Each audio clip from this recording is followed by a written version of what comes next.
Captropolis. Is it live now? Is he happy? Huh? Is he happy? Yes. Okay. Ladies and gentlemen of Facebook, welcome to this episode of Blade Talk with my good mate, Mr. Theuns Greyling, all the way from Cape Town. Yeah. All right. So, yes. You pretend to be a knife maker? Yes. Every now and then. All of us do. All of us do. Every now and then, or well, part-time, full-time. Part-time knife maker. Part-time knife maker. Yes, I have a full-time job. You have a full-time job. That job, yes. I'm going to ask you one thing, if you don't mind. Speak up. But I speak up. You must speak up very loudly. I'll do that. Excellent. All right, brother. Welcome to the shop. Oh, thank you very much, Niels. All right. We'll sort you with coffee once this is done. Good did stuff. Sean sort you with coffee when you got here? Yes. You did? Yes. You're not just saying that? No. Okay, brilliant. So let's get on to this. Okay, so this is the 15-minute maker interview, which we've never been able to keep at 15 minutes. So, we have a lot of questions, and he's had time to go through all the questions, right? So, full-time, part-time, we've covered that. The knives you generally make. All sorts. I've brought a few with, which Niels has scrutinized. I like them. EDCs, everyday carry knives. Okay. Occasional hunting knives. And then, of course, simple or effective but simple culinary equipment. Culinary equipment. I like that. I do like that. Okay, so hold on. Especially for the. So one that keeps on catching my eye is this baby over here. All right. So, and unfortunately, my setup is sucking, so I cannot zoom in. But I have to say, this is about the 9th time he's removed that knife from the sheet. I'm so buying this freaking blade. That thing there. Right. Sorry, I'm looking at the side screen. This thing here is obviously. Talk me through this blade. 7 inches, 1070. Okay. Differentially hard and quench and tempered. And there's a brilliant little Hammond sitting there. Yes, silver, stainless guard, and nice now black. I think it's called black. It's not black. It's nice now Easter. Ironwood. Yeah, ironwood. Nice now ironwood. Nice now ironwood. Yes. With a dome pin. Stainless dome pin. Man, this thing. I'm getting all hot and bothered just holding on to this blade. And like Theuns is saying, I most probably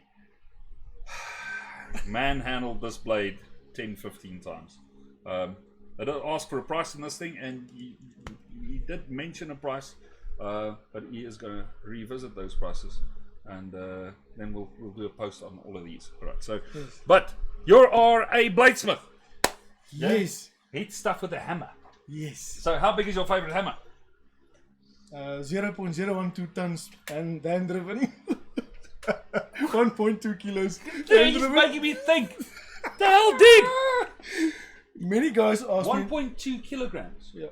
No, small and 900. More to 900 grams. Yeah. Okay. And so forging. What about the entire process? Smithing, heat treat, grinding after the fact, blah blah blah blah, leather work, finishing, hand sanding. Yeah. What do you enjoy the most? The forging. The forging, and of course leather work. When I do leather work, I have this ability to reflect on things you do and don't do, and then you settle your mind and all sorts of things. It's like the zen of knife making, sitting down and doing the leather work. I like that. It must be the weather in Cape Town. Wine. It's the wine. It's the wine. So that's the reflecting part, is the wine. So you enjoy the wine in knife making the most. Excellent, buddy. But the overall scope of work, and I've asked you whether you're not, or why aren't you a member of the South African Knife Makers Guild, and the answer was that stare. Yeah. They call it the sheepish look. Okay, so you are a member of the Cape Knife Makers Guild. As a matter of fact, I'm a secretary of the Cape Guild. Well done, congratulations. I've been for 2 years now. Oh, excellent, man. Yeah, it's the 2nd year now, yeah. Brilliant. Yes. Okay, so the knives speak for themselves. Yes, I work with Rick Afonso. All know Rick. Most people Rick is a cool guy. We still need to get Rick in on this interview. Yes. So Rick, next time you're up in Joburg, buddy, you know where the shop is. Yeah, but I do appreciate the forging part of it. It's creative. When you see something going on the anvil, you can change it. You can plan something, but there's always room to change. Change something as you like it. See my nervous. But I like to stick to the end line, the end product. I like to forge. Also, I like to forge as close as possible to shape. Yeah. I don't just forge a blade and grind the rest. I'm not a stock remover. I'm a bladesmith. Nice. Those are important things to know. It is extremely And I have to important, tell the whole world, stainless is made for guard material and pin material. So, Yes, tongue in the cheek. we're going to move on. So how long have you been doing this? 3 years. 3 years. Yes, since that. I did blade school at Kevin Harvey Okay. at Evan Forge in 2016, October 2016. Okay. Before that, it was dicking around, screwing around with all sorts of things, and then taking money and school yourself, learn yourself, Investing money in this. something. Yeah. Okay. So Yes. equipment. You're running a gas forge or a coal forge? Gas forge. Gas forge. Gas forge. Onboard, yeah. Size of your anvil? A block of 70 kilos. It's a pneumatic die from a steam press. That's my anvil. Freaking awesome. And your hammer, is that a ball peen? Is it a cross peen? Is it a veneering cross peen? Is it a... I repurposed the second-hand hammer, which I took and I flattened the one end, rounded the other end, and I've been forging with that for most of the time. And the results speak for themselves. Well done, man. And then your favorite steel to work with? 3. Silver steel. Yeah. 50-100 and 50-160, and some people cringe at 50-100, but I like it. I like 50-100. So you are a self-confessed sucker for punishment. 50-100. Well, it's not actually a punishment. When you forge it long enough, the other steels are like mild steel. Well, that's one way to look at it. Now, Stuart, good mate of ours, he says if you don't know something is supposed to be difficult, it's easy. Exactly. Yeah. So what was the first steel that you forged? Was 50-100? 5160. 5160. Repurposed. The foolish thing of using unknown steels was the first mistake. And why do you say mistake? Because you're not sure what steel it actually is. Yeah. What it comprises of, what's in it. Yeah. And what the end will be. So you spend all that time. You spend time, money, and you're not sure if this is really going to make a decent blade. Now That's is a piece of... That's a Damascus Blade. I'm suspecting a curly something. Yeah. Curly maple. The handle material comes where? From Stan. where? From Stan. So, yeah. Stan, I'm under correction. This looks like a curly maple. But it is. I don't care. It is beautiful. Sorry, man. I was interrupting you. No, that's fine. That's fine. And that was the Damascus Blade. Yes. Right. So grab this, hold it onto the camera, and then talk the guys through that. That's a sweet design. This is a Damascus Blade standard I forged. A piece of Damascus. I made 2 knives of these. There's a third piece in the billet that still need to be made. A third piece. Nice. Yes. Of this is 01 is in here. Yeah. Spring steel, I think, and K600. I might be under correction about the K600, but it definitely 01 and spring is. Okay, so you've got the three steels in this there. In this one, and it's forged that. I believe in taking a piece of steel, not just shaping to just forge it and cut it. Yeah. Forge it to shape. The way it should be done. Yes, of course. Proper.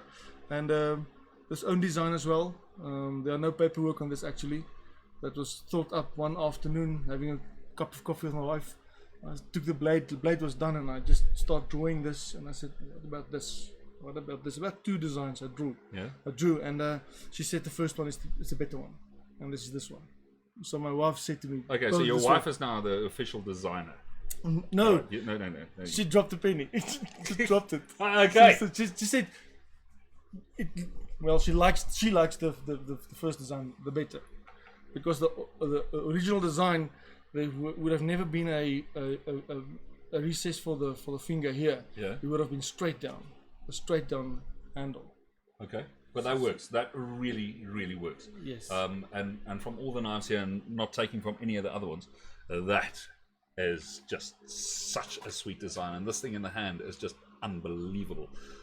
I really like this, but I don't think I'll be able to afford this. But see, he still needs to talk about pricing. Yes, I will not quote Bob Loveless on this one. Yeah. All right, so moving on to the next question.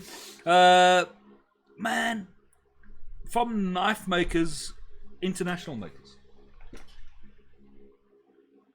who has been your biggest influence? International knife makers. International knife makers. There's a few I look up to. Well, people like Jerry Fisk. Yeah. Jason Knight.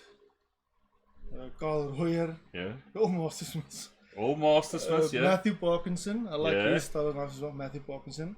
Matt's a cool guy, by the way. Mace Vitali as well. Yeah.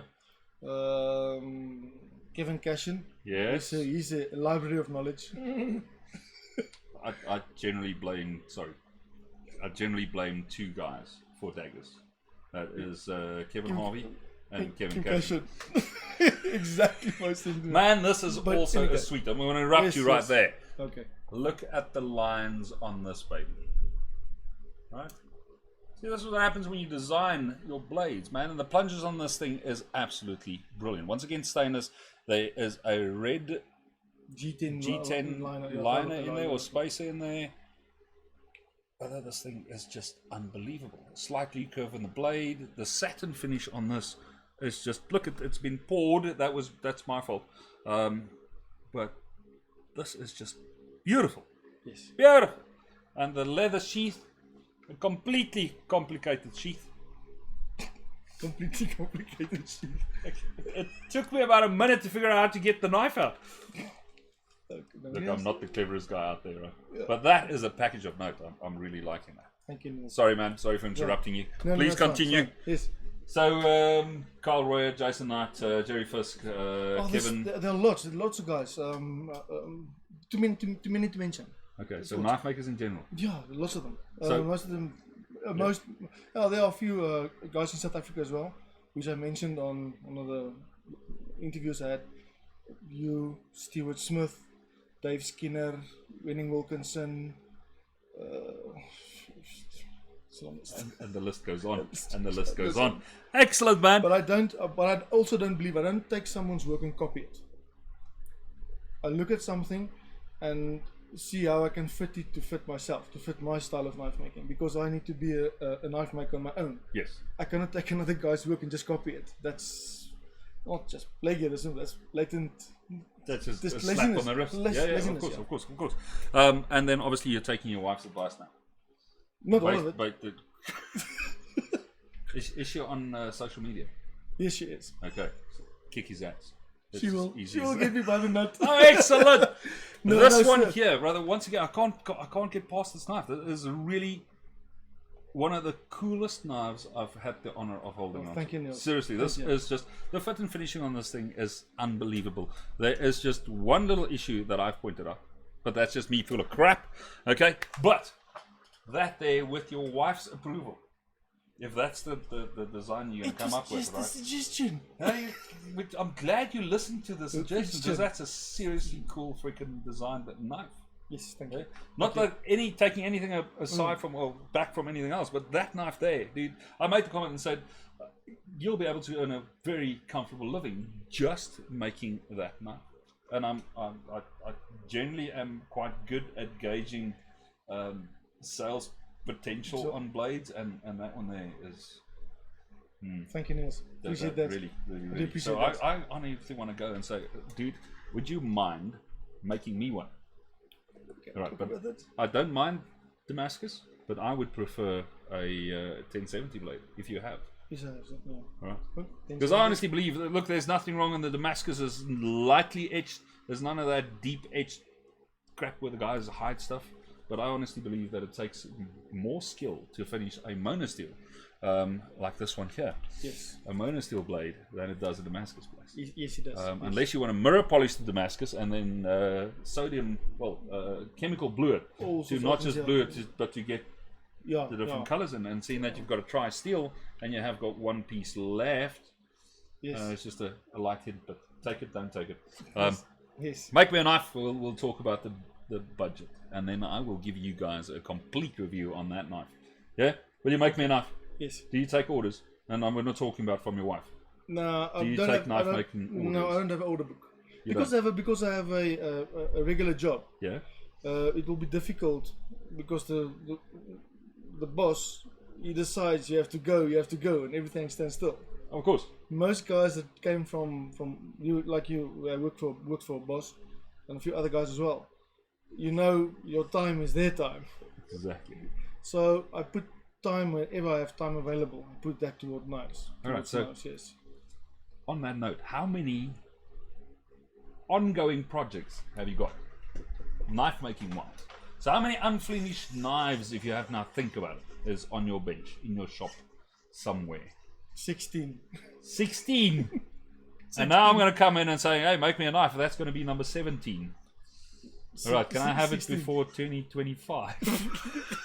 Yeah, but those are on order. Those are forged knives, and well, like what I do is I like doing my knives. Well, you keep a knife in batches of 5. Okay. It's just to keep tabs on what you do. I don't want one. It's not economically viable. It's stupid doing one knife at a time. So I forge up my knives. I will grind them up to a certain level, and then I'll do heat treatment on. Of course, the whole thing. So hold up.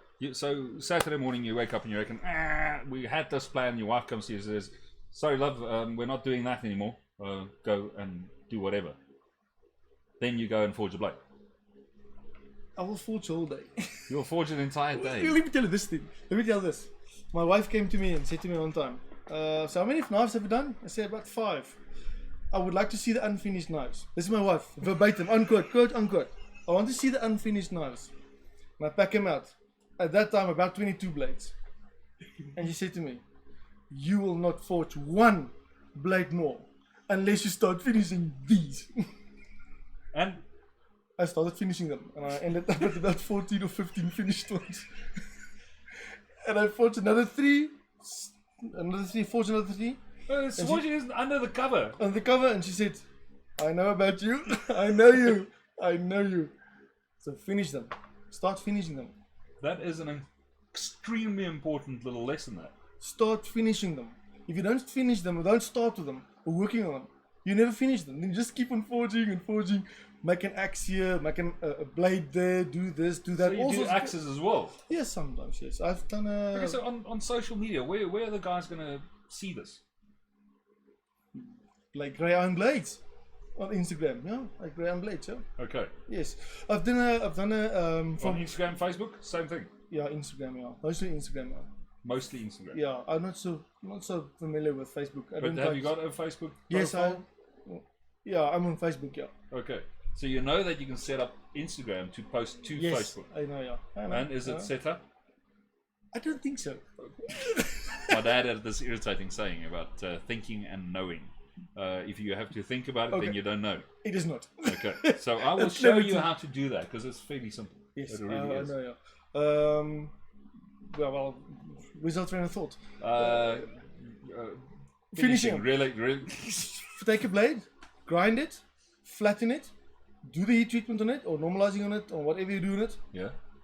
Plan it, draw it, design it, and start working on it. Otherwise, you're never going to finish it. Okay, well, you mentioned something really important now. It might be just the order, but do you forge a blade from your mind, or do you go and draw the entire knife and then go make the knife? Or do you forge a blade and then design the knife based on the blade? These knives are all forged first, and then I design my knives from there. Okay, that's an interesting... It's wrong, by the way. No, it's not. That's just my nervous tick. Look, this is the result of the process that you're using, so yes, I'm not... well done. That's well done. I forge my blades. I have an idea what I want to do. Yeah.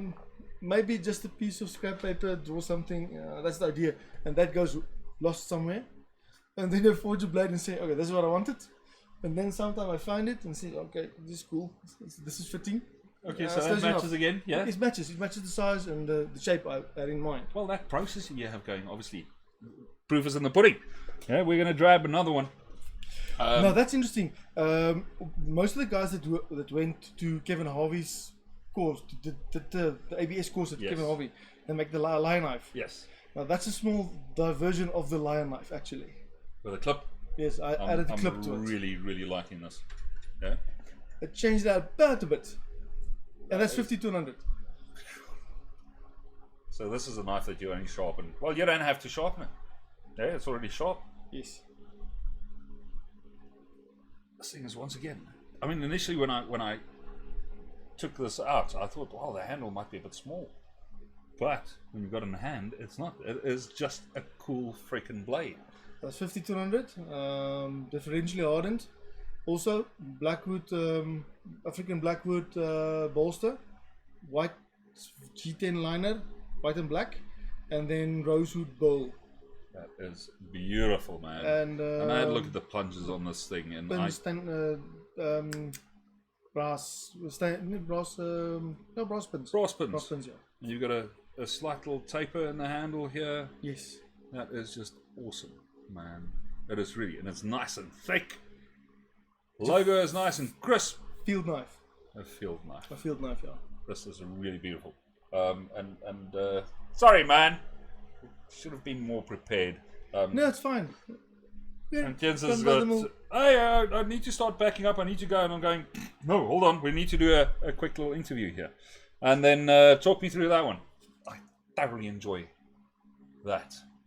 And it's the only lefty that you have here. Yes. And I must admit the copper rivets that you got over there, and that one there, it's got a little brass eyelets, little washer, brass eyelets washer. Just for like that. Just to say a bit of a, I should say, contrast on the color. I like it. I honestly like it. So you are going to grab that and then talk our guys through that. Also a design of my own, 5160. Okay, what you need to do is look on this side and then talk there. How's that? It's chameleon in you coming out, yeah? Yeah, this is also this 5160. Yeah. Full tang blade. The wood is Bokoti. There are five pins in here. 4 pins in here. And also differential hardened. And a nice clip on it. And also, I wanted to do not only hidden tang knives, but I wanted to do occasional EDC, where you use a full tang knife, a guardless full tang knife. It's just to, you have to vary your work, because otherwise you fall into not. Yeah. So I like this knife as well. Fits nicely in the hand. Okay, so we're gonna now get I don't want to say philosophical, but lessons in knife making. What is the hardest lesson that you have learned in knife making in your last 3 years, right? There's a sticker on here that says rule number 1. And I believe most people know what rule number 1 is. Rule 1 is don't fuck up. Don't fuck up. And if you do, lessons learned. Money spent, lessons learned. Don't despair. All of us make mistakes. It's very difficult when you screw up not to despair. And then, but the worst mistakes are those that you make when you are busy finishing.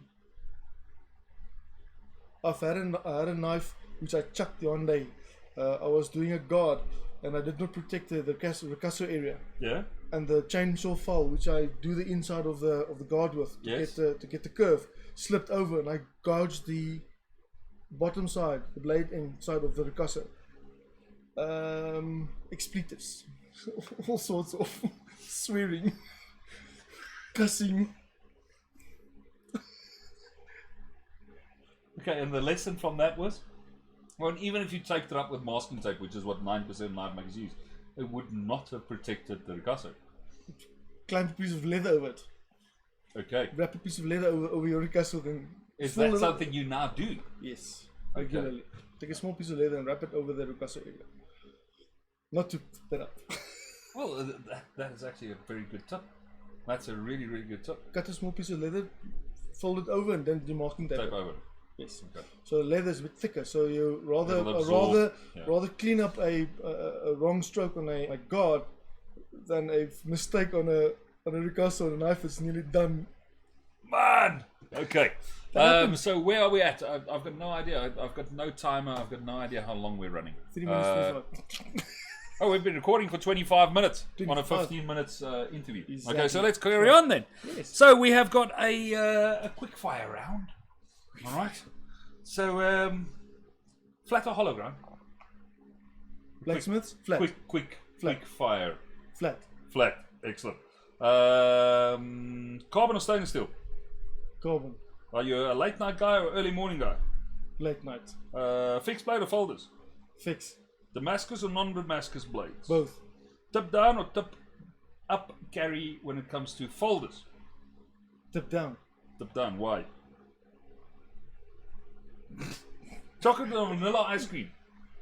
Neither. What's wrong with you? I don't really eat ice cream. I'm one of those guys. Now I need to go there. Coffee or tea? Both. I'm familiar. I No, like he's both. from Cape Town, don't worry. Wine in between. Bolsters or no bolsters? Depending on type.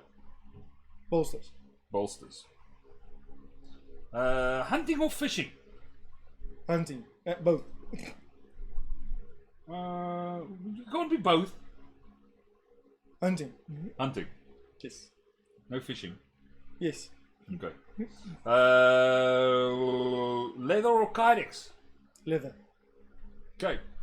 You do There's hidden tang and full tang, hidden tang or full tang? Even or full tang. Both. No. Which your favorite? Hidden tang or full tang? Hidden tang. Hidden tang. Why is that? It leaves more possibilities in the handle design.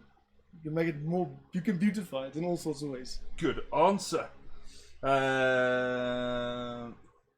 So in the last 3 years, just an estimation on the amount of knives you've made so far? In 3 years' time, about 80. 80. Yeah, 80. Yeah. Okay, so how many of those went to family and friends? How many of those were giveaways? 3. 3. I decided, being a knife maker, there are only a few gentlemen left in my family. It's a small family, actually. Okay. So I make knives, so I don't make myself one. So I made my brother, younger brother one. I made my older brother one. Yeah. One of my uncles in Nelspruit, I made him one. Yeah. Now his son has a mental illness, so he won't be able to have a knife in his life. Okay. But I made him a knife, and then my wife took a knife, robbed me of a knife and an axe, a tomahawk axe. She robbed me. And that's on her side of the bed, the tomahawk? The knife is in her pocket. so not that many giveaways. But Okay. I will give a knife to someone special or for special occasions. I will give a knife. Otherwise, sell them. Okay, but if someone comes to you and says, "Hey, dude, make me a knife. I want a free knife," or someone comes to you as a family member, I want a knife for Christmas. You tell them to sod off. You make the decision who that knife goes to. I make the decision. Okay. Good on you, The man. thing is, I have a work colleague of my brother who asked me once, don't you have a knife I can take with me? I can have. Say, I'm not running a charity. Exactly. It's a business. And if you have a charity, you auction a knife off Exactly. to make money for the charity. Yes. Exactly, man. Okay, so reference material. We've spoken about guys that inspire you. Reference. How do you go through your design process? Where do you find inspiration? Is it online? Is it in books? Is it in books or in books? Books and books. Looking at pictures. Looking at pictures. And a nice thing is when you go around at knife shows, Yeah. to ask and pick up and feel. Sound like a student. Ask, pick up and feel. Still, you have to have respect for other makers' work. Okay, so you like fondling blades, but the point I'm trying to make here, or the point I'm trying to lead you to, is inspiration. So, do you look at historical pieces? Do you look at modern pieces? When I say modern pieces, knives, the guys are now making, irrespective of who the maker is, or when you sit down and think about your work, do you find inspiration from what is gone before, or do you just kind of look at what other guys are doing and then follow suit? Now I like looking at what other guys do as well, or did. Like for instance, some of these knives has classic feel of a bit of history to them. Yes. And those are things that doesn't go away. There's always it's like most old vehicles. It's just certain appeal to it. It has Classic design. Classic design. So Yeah. Excellent, man. you have to maintain. You can change it a bit to a modern thing, but there's always a tone of classic to it. It has to be classic. What's that little reference? That little hint of Yes. of pedigree. Yes, and then of course making a knife or making a blade that it's like Rick on the one show we did the KG's Cape Guild show. Yeah. He picked up one of my knives and said, if you look at the blade, you can see this is a Greyling blade. You can see the shape of the blade. It's your blade. Oh, excellent. You don't have to look at the logo, but you can see it's your style of blade, your style of making. So it's not yours. It's not. I don't copy from Stuart. I don't copy anyone. But So I you do take found elements. and you found your niche, and you came up with a blade style, a design that I like. that you like. Yes. And well done, man. I like them as well. Those two in particular.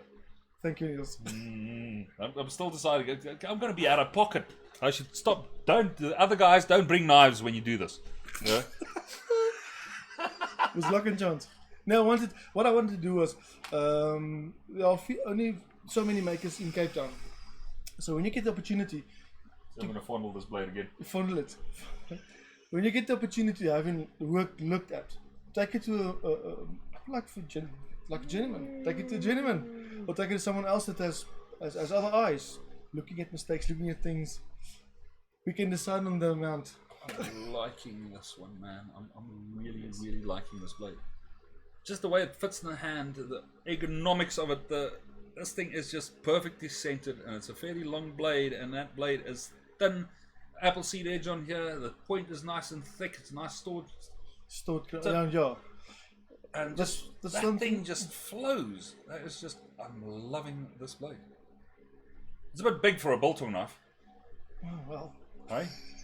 But then I'll just have to buy a bigger biltong. Meter. Right? By the meter.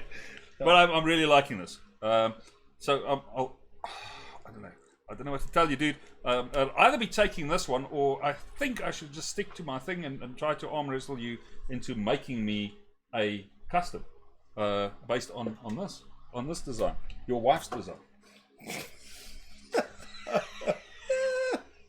I'm liking this design. I honestly do. This is a sweet knife. It's pretty. I like it as well. It's one of those knives you pick it up and you look at it and you feel it. Feels just. It's just, but that one as well. It's just the two. Okay, but anyway, Theuns, brother, thank you for joining me in this, and well done on the spread, man. Thank you, man. Any shows that you're going to be at in 2020? 2020? I would really like to visit the BKS. Brooklyn Knife Show? Yeah, well, that's the ass end of 2020, right? There's an entire, like 11 months to go before we get there. Yeah. We'll decide on that. Okay, so you normally just do the one show in Cape Town. Yes. Any plans to change? Yes. I've spoken to my wife. Obviously, you're going to do the guild membership now, and then you'll be at the guild show. I was coerced into that. Okay. By no one in particular. No, it was me. It was me. You have a look at the quality of the work on the table, and Thank you. You coming around and actually asking for advice on fit and finish. And there is no real advice on the fit and finish. And then the second knife, I'm asking you, why are you not a guild member yet? That should put it in perspective. Yeah, I think the bigger part of the not being a guild member yet is no one can tell you when you're ready. Yeah, you have to know that. You have to know that. But you at least have to have someone, and I'm thankful for the guys in Cape Town. I'm thankful for the guys who have the opportunity to show knives too. Yeah. But sometimes you just have to go outside that box. Get your ass kicked by somebody completely new. Just to have a look at it. No, please, just don't misunderstand me. You have to have someone just give advice on certain small things. which you're uncertain about. See, now, the same thing happened to me, but this is not about me. You get advice from the guys that standard is in your circle, and the advice means a lot to you. But then every now and then you need someone else's, just from outside your circle of reference, just to affirm what these guys are saying. Yes. And I can understand that. And it's no disrespect intended to the guys that anyone. I mean, every single knife maker goes through. Yes. Every single knife maker. And then, of course, when you get to a certain level, then you get to start looking at those knives of yours, like the Quillen daggers, the historical, the more involved crack, the fun knives, man. Yeah, that breaks your head or something. Those 6 months projects. Yeah, the next level, the more art piece. Is that where you're going? I don't think I would really make an art piece. I like making functional knives. But we are craftsmen. Yes, and craftsmen but don't that is one art. of the things. That is one of the things I would really like to get done. Symmetrical daggers. Yes. Well, you have to do one for Guild. Yes, I have a plan. I've started planning on a knife, on a Quillen dagger. You can call it a dagger. A dagger. It's a dagger. It's not a swear word. It's not a swear word. Yeah, dagger. You don't have to be afraid of the term dagger. Yes, but I've started thinking of designing or thought up a design for a dagger, quite possibly for skill submission. Okay, but make sure that it is symmetrical. Yes, all of it. Okay. I know, yeah. What happens on the left happens on the Right. right. So you can't do an S-guard dagger. No. Okay. It's symmetrical. Okay. But anyway, brother, once again, thank you. We're going to cut it short. It is now 36 minutes on this 15-minute interview. Well done. Congratulations. Thank you, Niels. Your work rocks. And what I'll do is I'll get all your social media information and we'll post it on the video before we go live. Thank you. Once again, thank you for joining us. Thank you. The world, internet, and everyone. Once again, if you like these videos, suggest makers that I can interview. And number 2, I'm not going to ask, just do it. Subscribe. If you want to be notified of any more of these, hit that little bell, and it'll tell you as soon as I post a new video. Once again, thank you for joining us. I am Niels van der Berg with Black Dragon Forge, and this was Blade Talk. Cheers. Chaps. En Niels, het gaan nie